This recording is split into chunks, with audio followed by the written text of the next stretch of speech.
BJP ಆರೋಪಕ್ಕೆ CM Siddaramaiah ಅವರು ತಿರುಗೇಟನ್ನ ಕೊಟ್ಟಿದ್ದಾರೆ. ಜಮೀನು ದಾಖಲೆಯನ್ನ ಸಿಎಂ ಸಿದ್ದರಾಮಯ್ಯ ಅವರು ಈ ಮೂಲಕ ಬಿಡುಗಡೆ ಮಾಡಿದ್ದಾರೆ. ಮೂಡಾದಲ್ಲಿ ಯಾವುದೇ ಹಗರಣ ನಡೆದಿಲ್ಲ ಅನ್ನೋದು ಮುಖ್ಯಮಂತ್ರಿ ಸಿದ್ದರಾಮಯ್ಯ ಅವರ ಸ್ಪಷ್ಟನೆ ಆಗಿದೆ.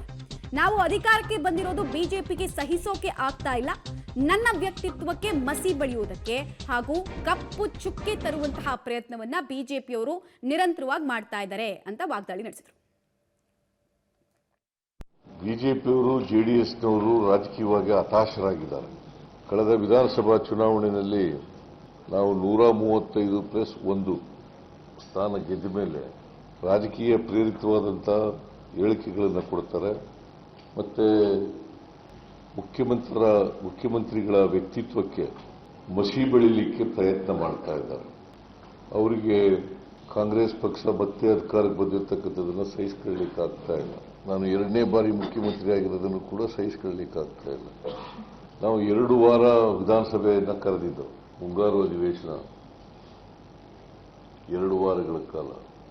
2 ವಾರಗಳು ಒಂದೇ ವಿಚಾರ ಪ್ರಸ್ತಾಪ ಆದದ್ದು. ಅದು ವಾಲ್ಮೀಕಿ ಅಭಿವೃದ್ಧಿ ನಿಗಮದಲ್ಲಿ ನಡೆದಿರ್ತಕ್ಕಂಥ ಅವ್ಯವಹಾರ.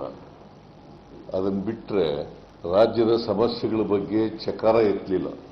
ಇವತ್ತು ಪ್ರವಾಹ ಬಂದಿರೋದ್ರ ಬಗ್ಗೆ ರಾಜ್ಯದಲ್ಲಿ ನಮ್ಮ ಪಕ್ಷದ ಶಾಸಕರುಗಳು ಪ್ರಸ್ತಾಪ ಮಾಡಿದ್ರ ಹೊರತು ವಿರೋಧ ಪಕ್ಷದವರು ಯಾರು ಕೂಡ ಪ್ರಸ್ತಾಪ ಮಾಡಲಿಲ್ಲ.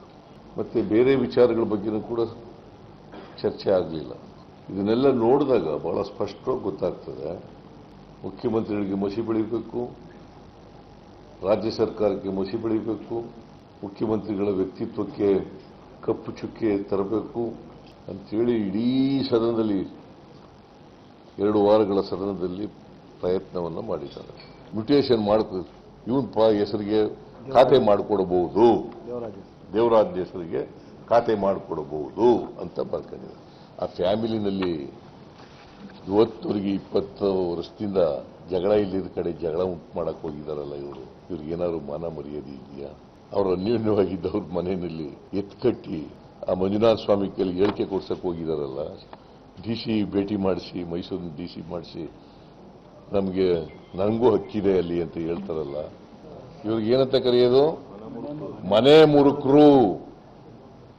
ಆ ನಿಬಂಧನೆಗಳು ಉಲ್ಲಂಘನೆ ಆಗಿದ್ರೆ, ಗ್ರಾಂಟ್ ಆಗಿ ನಿಬಂಧನೆಗಳು ಉಲ್ಲಂಘನೆ ಆಗಿದ್ರೆ PTCL ಕಾಯ್ದೆ ಅಟ್ರಾಕ್ಟ್ ಆಗುತ್ತೆ.